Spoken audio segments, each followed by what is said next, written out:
Merci Dr Hind, chers collègues. J'ai l'honneur de vous présenter cet atelier concernant les toxi-infections d'origine alimentaire. Ce sera sous forme de cas clinique, mais avant on va faire un petit rappel clinique, si vous permettez. Donc, c'est un sujet très intéressant. On va entamer le plan suivant: introduction, définition, rappel clinique et épidémiologique. Puis on va traiter des cas cliniques. À la fin, on va conclure, bien sûr. Donc, ce sujet est très intéressant. Pourquoi? Parce que c'est un problème courant de santé publique à l'échelle mondiale.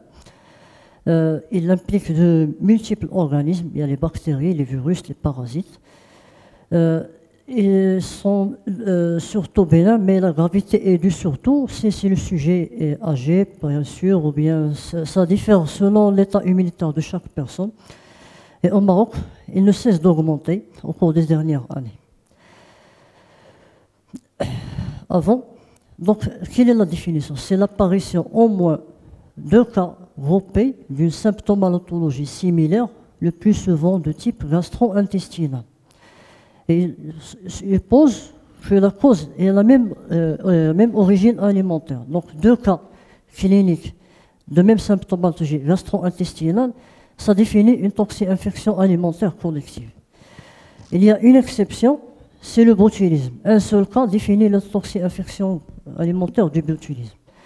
Donc les étiologies sont différentes, bien sûr, les bactéries, les virus et les parasites. Et n'oubliez pas, les produits chimiques sont aussi des toxiques. Donc, comme j'ai dit, la majorité des cas sont bénins et d'une résolution spontanée. Un petit rappel clinique, vous regardez ces chiffres, donc toutes les dernières années ça augmente.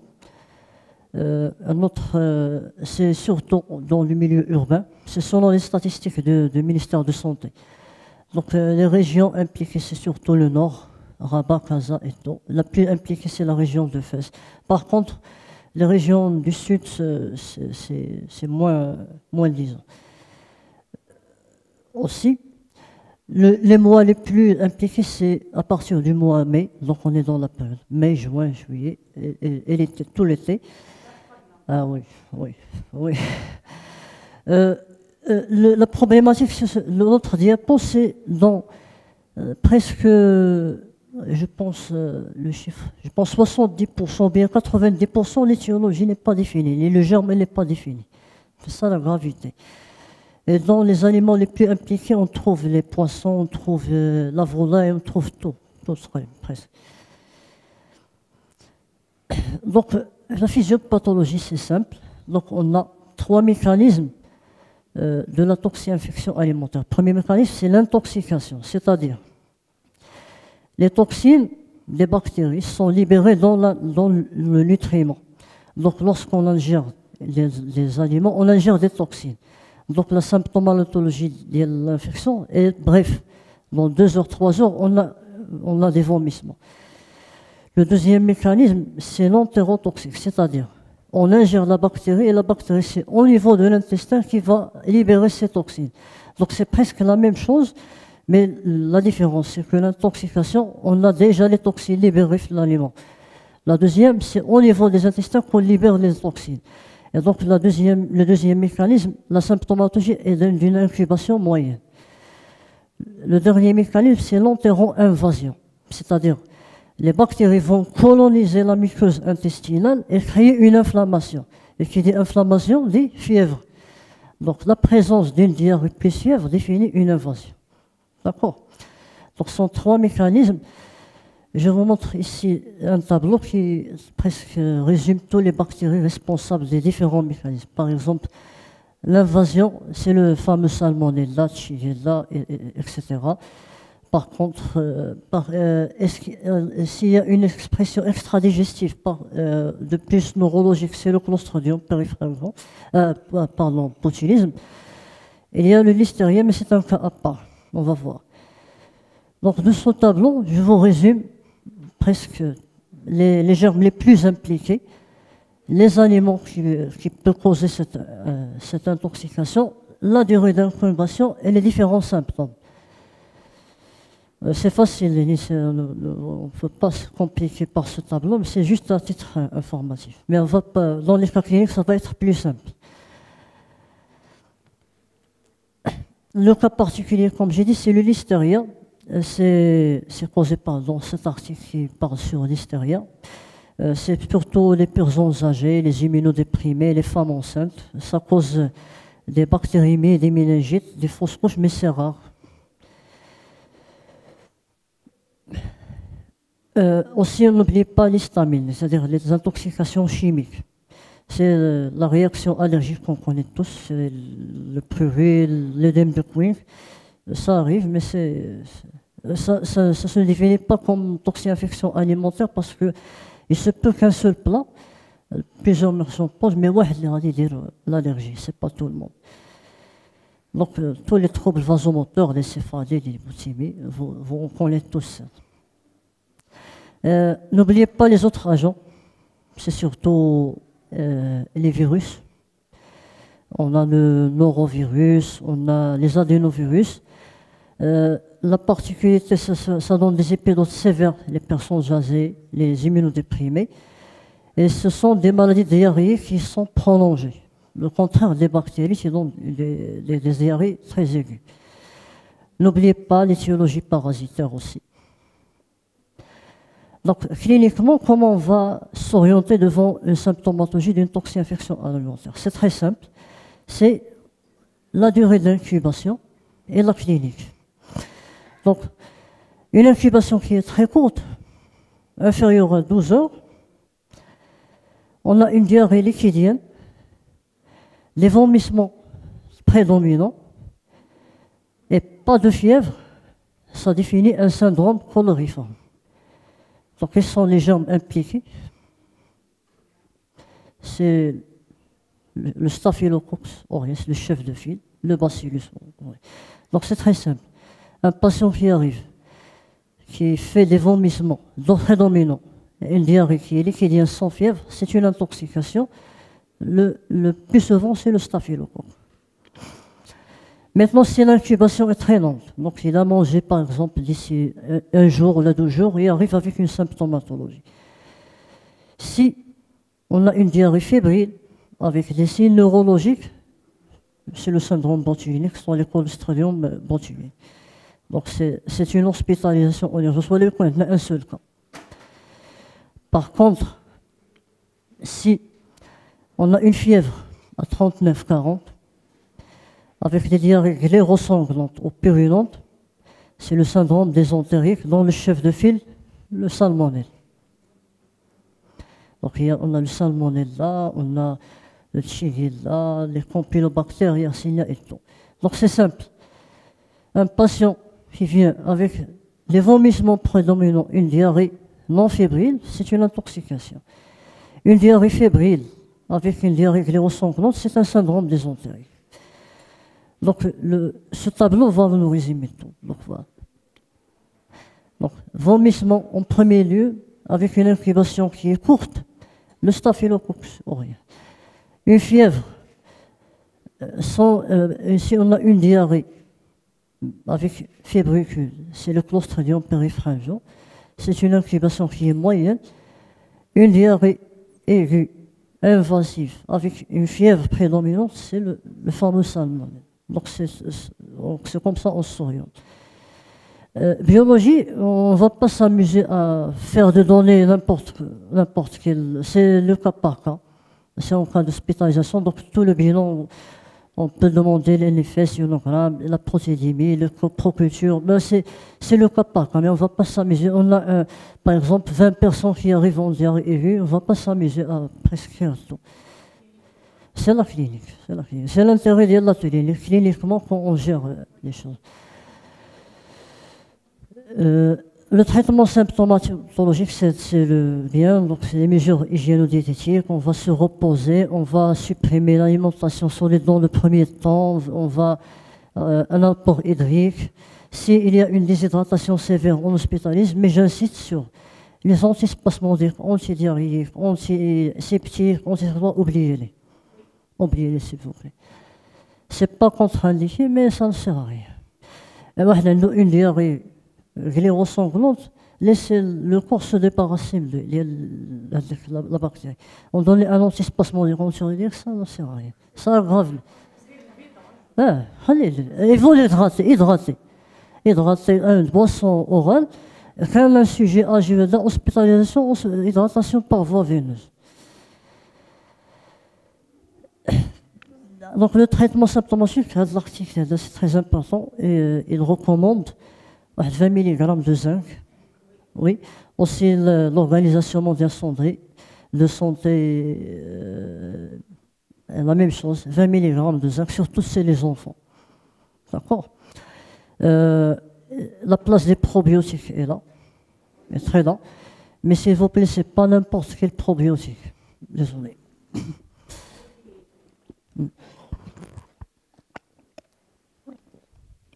Donc, c'est une méta-analyse. Tous les méta-analyses supportent probiotics for treatment of acute infectious diarrhea. Voilà ce que recommandé. Dans la colonne, il y a chaque probiotique a une indication d'IR. Le plus recommandé, c'est le Saccharomyces boulardii. Le plus recommandé, c'est les diarrhées aiguës. Oui. Chez les adultes et chez les enfants aussi. La durée, le tableau. Si je peux vous lire, il n'y a pas d'indication de durée, c'est 250 mg twice daily, 2 fois par jour, 250 mg. Pendant 10 jours, ils n'ont pas précisé la durée.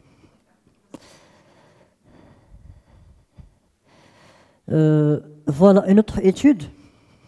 Ils ont comparé le Saccharomyces boulardii avec le Bacillus thuringiensis. Les deux sont recommandés dans la diarrhée aiguë, mais le Saccharomyces boulardii a été plus efficace. Il a permis de réduire la durée des épisodes diarrhéiques de 12 heures par rapport aux autres. C'est-à-dire 12 heures, un patient médiche la diarrhée, c'est très important. D'accord. D'abord, les traitements étiologiques. Donc, on a fait le diagnostic, on a fait les traitements. Est-ce qu'on va donner comme traitement étiologique? On va dire, par exemple, les intoxications à l'histamine, c'est simple. C'est les corticoïdes injectables, c'est simple, oui, les antihistaminiques. D'accord. Pour les diarrhées bactériennes. Bactéries aiguës, c'est les antibiotiques. Ben, je vais vous changer la vie, mais je le mettrai en dans. Donc, la plupart de cet article, il traite les diarrhées bactériennes aiguës. Donc, la plupart des diarrhées bactériennes aiguës sont prises de façon systématique et symptomatique. D'accord. L'utilisation des antibiotiques peut favoriser la résistance et l'altération de microbiote. Dans le contexte, on va utiliser l'antibiotique s'il y a un syndrome dysentérique évoquant un germe invasif.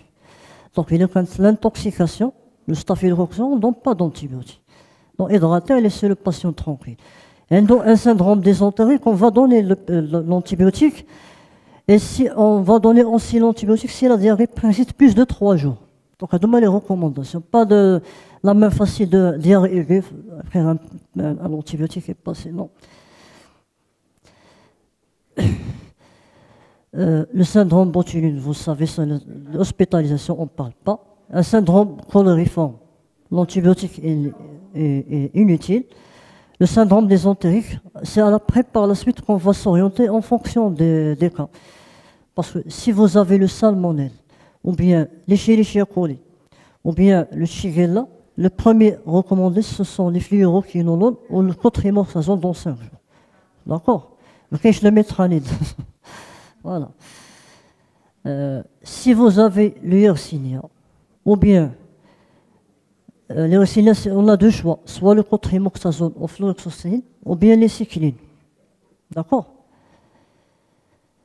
Le Campylobacter, c'est les macrolides, 14 jours, au fluoroquinolone. Donc, finalement, c'est le fluoroquinolone qui sort. Oui. Donc, enfin, quel que soit le gémile. Donc, le Campylobacter, macrolide ou fluoroquinolone, donc on peut donner le fluoroquinolone.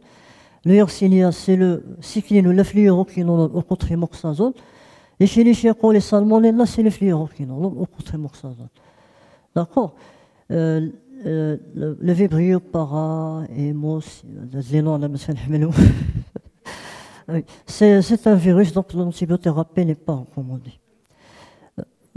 C'est un article qui fait la gestion des infections aiguës, diarrhéiques.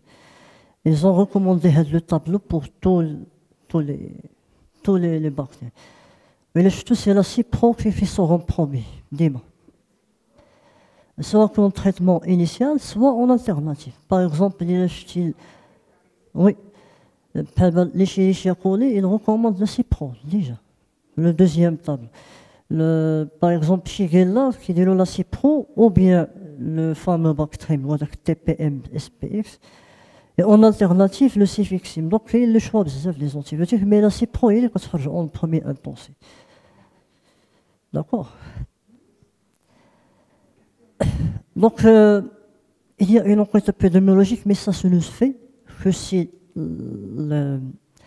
l'entourage de la toxi-infection est fermé. Par exemple, dans une internat d'une école, mais par exemple, dans un restaurant chaud d'intoxication, on ne peut pas faire de l'enquête. C'est très détaillé, mais on va calculer le taux d'attaque, c'est-à-dire le nombre des malades par rapport au nombre qu'ils ont mangé dans cette assiette. Donc c'est très compliqué, mais comme j'ai dit, ça ne fait que si la collectivité est fermée. Il y a la courbe épidémiologique. La courbe épidémiologique, ça aide à estimer la durée d'incubation. C'est-à-dire, je suis dans la collectivité fermée, maintenant, un internat d'une école. Maintenant, par exemple, j'ai une diarrhée. Donc, c'est le premier cas. À la deuxième heure, etc. Donc, on fait une courbe, on décide un tracé. Et donc, le tracé, ça donne l'idée, la durée d'incubation. C'est le repas, donc, l'incubation, c'est comment chercher le germe en cause. Bien sûr qu'il y a les autres cas, la distribution dans l'espace. Est-ce que la toxi-infection alimentaire, c'est arrivé dans un temps, un espace qui est réduit, ou bien il y a une transition interhumaine. Donc il y a une deuxième intoxication dans un autre endroit. Mais l'étude, c'est rare. Si, c'est fermé. Par exemple, le congrès, maintenant, le dernier jour, il y a un repas, tu as fait une intoxication. On ne peut pas faire l'étude. Le congrès, on va faire non, ça se fait pas. Il y a la courbe épidémiologique, mais c'est. Donc, j'ai le patient, le symptôme. Mais j'ai le deuxième. J'ai le 3, et on décide finalement la durée. Et l'intervalle entre la dernière heure et la première heure des symptômes, ça donne l'intubation. Pour vous donner une idée, donc le tableau premier, comme ça, voilà. Donc le salmonelle, voilà, maintenant j'ai le patient là, donc la durée entre le dernier cas, le premier cas, dans l'intervalle. Donc 17 heures, salmonelle, c'est une durée très, très longue. Par exemple, le staphylococcus, vous avez une incubation de 3 jours, c'est très rapide. Et il y a les cas qui sont entre une durée moyenne. C'est juste pour avoir une idée, mais si jamais on ne va pas traiter ça, les cas cliniques. Et voilà, c'est comme ça ressemble la courbe. Par exemple, dans le cas, il y a une contamination interhumaine. Voilà la première courbe, puis j'ai la courbe. Donc c'est ce qu'on appelle l'évolution dans l'espace. D'accord? Voilà. Puis il y a une phase analytique, on va aller chercher les plats, on va chercher comment est-ce qu'il y a les repas, comment on se stocke, mais c'est comme si c'était fermé. On ne va pas s'amuser à aller faire ça, il y a les cas témoins, les cas quand on va calculer, faire des calculs, faire estimer si ce repas est un facteur de risque ou non, mais toujours si la collectivité est fermée. D'accord? Voilà, on va traiter. Pour vous expliquer. l'étude des cas témoins, on calcule l'odds ratio, c'est-à-dire, maintenant, le tableau, voilà. Les malades, il y a quelques-uns qui ont été exposés, ils ont pris le repas. Ils ne l'ont pas pris. Et la même chose pour les non-malades, qui ont le repas et ils tombent malades. Donc, on va faire les calculs, c'est-à-dire, pour l'étude des cas témoins, je vais faire la cote d'exposition chez les cas, c'est-à-dire, je vais diviser le nombre des malades qui ont été exposés sur le nombre des malades qui n'ont pas été exposés. Je fais la même chose pour les non-malades et je divise. Le cote d'exposition. L'étude de cohorte, c'est l'inverse. Je calcule le taux d'attaque, c'est-à-dire, je vais indiquer les malades, Donc, parmi les exposés, combien de personnes tombent malades? Donc, je divise A sur A plus B, donc le nombre total qui ont été exposés. Et je fais la même chose. Puis je fais le rapport entre les deux. Donc, si le chiffre est plus de 1, c'est-à-dire que l'aliment est un facteur de risque. Bien sûr, les autres cultures, c'est en fonction des cas, les cultures bactériennes, les corpocultures, la recherche des virus et tout ça, c'est le cas par cas. On ne va pas s'amuser à faire ça. Oui, bien sûr. Puis on va se faire chercher combien... une autre chose qui est très importante, le personnel de la cuisine. Oui, on va systématiquement, la coproculture, on cherche la fièvre typhoïde, et s'il y a des lésions cutanées, un panarium, donc c'est le staphylocoque. Voilà, oui. Le travail, voilà. Même comme médecin de famille, la première partie, c'est ce qui nous intéresse. Comment faire l'incubation, la symptomologie et s'orienter. Donc tout ça, c'est des facteurs favorisants. Est-ce qu'il y a... Les repas sont bien congelés. Donc c'est un travail. D'accord. Donc tout ça se résume. Je passe rapidement. Donc les cas cliniques. Donc premier cas clinique. Donc une internat d'étudiants. On vous appelle parce qu'il y a une centaine de diarrhées aiguës. Donc, on dort d'une prise en charge thérapeutique. Il y a la première étape faire. On dort de tout ça. Avant tout, les malades, une fois qu'il y a des diarrhées aiguës, je fais le collectif MS, la première des choses, il y a la déclaration. La déclaration. Ah oui, c'est une maladie à déclaration obligatoire. Ça ne se fait pas. Oui. Donc on va contacter le service de restaurant, conserver les plats et on va s'assurer que les plats ne seront pas servis une autre fois. Donc ça fait, on stoppe les préparations, mais attends. Donc on dit, avant tout, il faut faire ça. C'est très important. D'accord? D'accord. On va chercher l'agent infectieux. Comment on va faire? Donc clinique, comment on va faire? Non, avant tout. Donc on va décrire les cas, c'est-à-dire les syndromes cliniques. La première des choses, une intoxication, un syndrome désentérique. C'est une collectivité fermée, on travaille. Voilà. Donc tout ça, on va le faire pour s'assurer. D'accord. Donc l'enquête a révélé, dans l'incubation et de 12 heures, un tableau clinique marqué par fièvre, diarrhée gléro-sanglante, nausées, vomissements et douleur abdominale. Donc, quel est le germe qui sera là? Désentérique, voilà. C'est le salmonella en premier temps. Pourquoi les arguments? Oui, voilà, l'incubation, la fièvre et la douleur. Tout ça, ça explique. D'accord? Donc, c'est très facile. C'est très facile. D'accord. Donc, quel est le type d'aliment consommé qu'on va chercher? C'est qu'on a fait le salmonelle et la nourriture qui cause le salmonelle. C'est surtout les œufs et les produits volatiles. Voilà. le salmonella كدير tous les types de diarrhée, nausées, vomissements, douleurs, fièvre. L'incubation elle est très lente, de 12 heures à 70 heures. C'est les œufs et les produits volatiles en premier temps.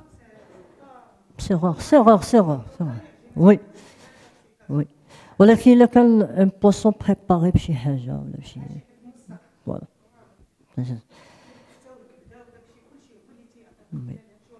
Oui, c'est surtout les œufs, salmonella les œufs. D'accord. Donc on va faire une enquête. On a le menu laitier, les étudiants, le temps de mayonnaise, la cuisse du poulet, le fromage et un gâteau. لا جيد. بغينا نتأكدوا واش شايلين المايونيز. Qu'est-ce qu'on a fait? On a fait le tableau اللي قلت لكم. Donc voilà. Donc 40 ont mangé de mayonnaise et ils ont tombé malades. Par contre, 10 ما كلاوش le mayonnaise, ils sont tombés malades. Donc on ne peut pas juger dire quoi c'est le mayonnaise. On va faire les études. Donc premièrement, on a fait les études de 4 mois. Donc, je vais diviser 40 par 10. Donc, ça va donner 4. Et je vais diviser 30 par 7. Ça va... Donc, ce sont des calculs bêtes et méchants. Mais faites-moi confiance. Épidémiologue. Voilà. Il a quand la collectivité fermée. C'est le Donc, dans les calculs, je ne Donc, notre ratio, j'ai 9,60 pour le temps au mayonnaise, les autres maintenant, donc, je vais dire comme il y a le nombre plus ou moins, l'aliment est un facteur de risque. Et l'autre côté, si je fais l'étude de cohorte, je fais faire 40 divisé par 40 plus 10. Ou la 30 divisé sur 30 plus 70, etc. Donc, je fais les calculs, 4,60. Donc, le temps en mayonnaise, est-ce qu'on va conclure c'est une toxi-infection alimentaire, salmonella, la consommation, le temps en mayonnaise. Le mayonnaise, باش مصايب بالبيض les œufs, oui. Donc, quelle est l'étape suivante? Donc, on va faire tout هذا. On va s'assurer le personnel, les consommations, la cuisine, les circuits. Donc, c'est exprès, j'ai fait le premier, les fait la collectivité fermée. Donc, on a fait l'enquête, c'est l'utilisation de la mayonnaise de stocker à température ambiante en raison d'une capacité insuffisante de chambre froide. La mayonnaise, ça se brasse frigo. Donc, brasse l'air ambiant et elle a fait développer le salmonella, que la mayonnaise de une tiers. D'accord? Voilà. Donc, d'abord, je donne la question. Quels sont les médicaments à éviter? À éviter. Oui. Est-ce que l'hydratation orale? Non. Il faut hydrater. D'accord, on a une chose, étape par étape. Avant tout, le salmonella est toujours symptomatique. D'accord? L'hydratation orale, oui. Les ralentisseurs du transit, ils sont contre-indiqués dans le syndrome plaisanterie. D'accord? Les antiseptiques, ils n'ont pas prouvé une efficacité, mais un nombre des effets secondaires, donc on les oublie. D'accord? Les antibiotiques. Donc les antibiotiques, si la persistance des signes 2 jours après l'aggravation. D'accord? Le pansement intestinal, ce n'est pas obligatoire, mais il n'est pas contre-indiqué. Les antivomitifs, c'est le cas par cas. Donc, quel est l'antibiotique le plus choisi? Donc voilà, c'est ciprofloxacine twice per day, pendant 10 jours, 10 à 14 jours. On peut alterner par le fameux Bactrim, mais la ciproïde. On peut alterner, c'est une alternative chose. D'accord? Donc c'est bien. Donc, syndrome désentérique. Non, Le corps il se débarrasse de la fille. Et là, ah oui, oui, oui, oui. Cas par cas, exactement. C'est le cas par cas. Mais en général, traitement symptomatique. Le premier traitement, il est l'hydratation. Oral, il y a oral, une déshydratation hospitalisée par voie veineuse. D'accord. Donc c'est simple. Donc, deuxième cas clinique, c'est une collectivité qui est ouverte. Donc, on a M. Khalid qui consulte mardi à 17h pour une diarrhée profuse depuis 48 heures, devenue sanglante dans la nuit. Il est fébricule, les douleurs abdominales, il a très peu mangé. Donc, il fait un restaurant le week-end précédent. Donc, le week-end, j'ai le mardi. Donc, l'incubation déjà, elle est très lente. Donc, on pousse l'interrogatoire, il vous informe que son fils de 10 ans est en consultation urgence pédiatrique pour les mêmes symptômes. Donc, sa définition du TIAC, deux symptômes différents, au moins, ça définit. Donc, quel est le symptôme en cause et quelles sont les bactéries responsables de ce type de symptômes? Donc, c'est une dysenterie. Donc, les bactéries, donc on a salmonella, le campylobacter diacina et tout. D'accord. Ça va, oui.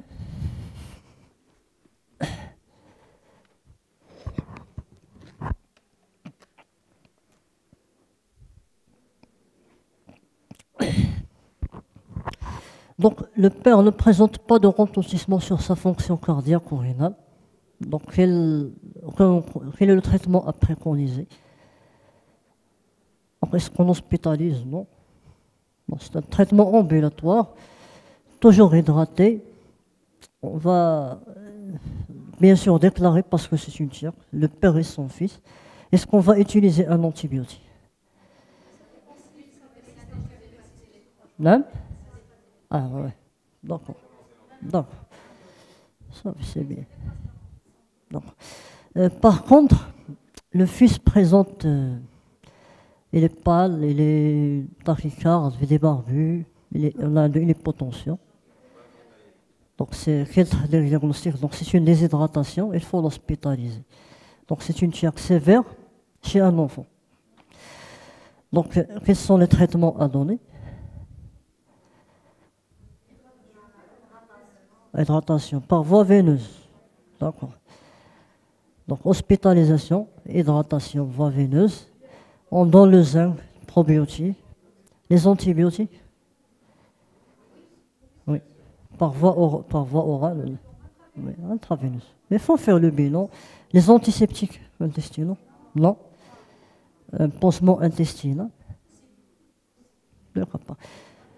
Les freinateurs du transit. Non.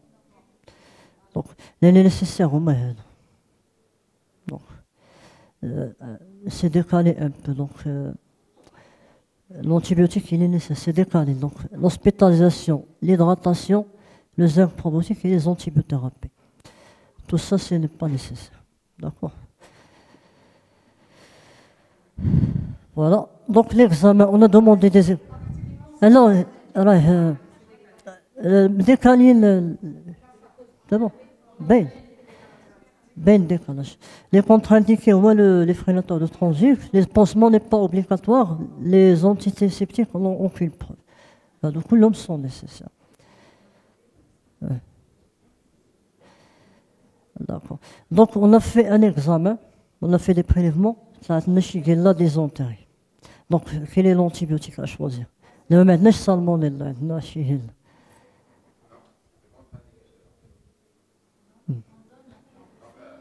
voilà. Pour Shigella, il y a les choix. Soit la cipron, soit le Bactrim. En alternative, l'Inclusifixim, l'équinolone. Alors pour l'adulte, l'enfant peut donner le Bactrim. Le Bactrim, il y a le choix. Bactrim. Ouais, le Bactrim, ouais, c'est l'abréviation. D'accord. Pour l'adulte, la cipron, ça faut faire le. D'accord. Oui, les quinolones, entre les quinolones. Oui, la pédiatrie quand même.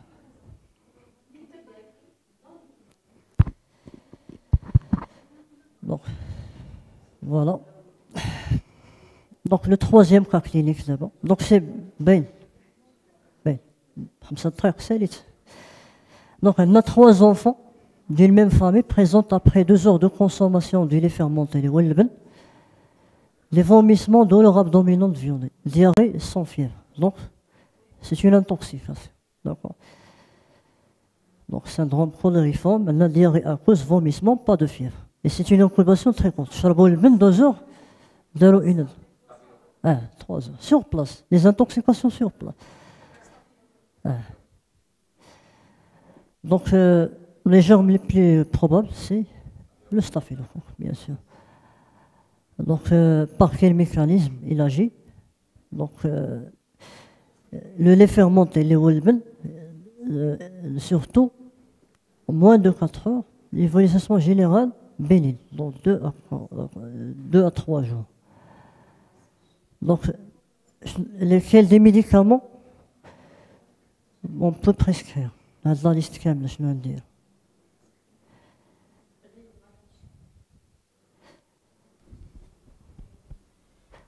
شنو ندير؟ La réhydratation, on est d'accord. L'antibiothérapie, l'antistaph, non. Les fluoroquinons, non. Métronidazole. Non, c'est un antiparasite. Ben, dans les formes sévères, le syndrome cholériforme, on peut faire des ralentisseurs de transe. Des formes très sévères. Mais les antibiotiques n'agissent pas sur les toxines. Donc ça ne sert à rien de traiter l'antibiotique. Donc l'intoxication, c'est les toxines, les bactéries, ce n'est pas la bactérie. Donc ça ne sert à rien de donner l'antibiotique.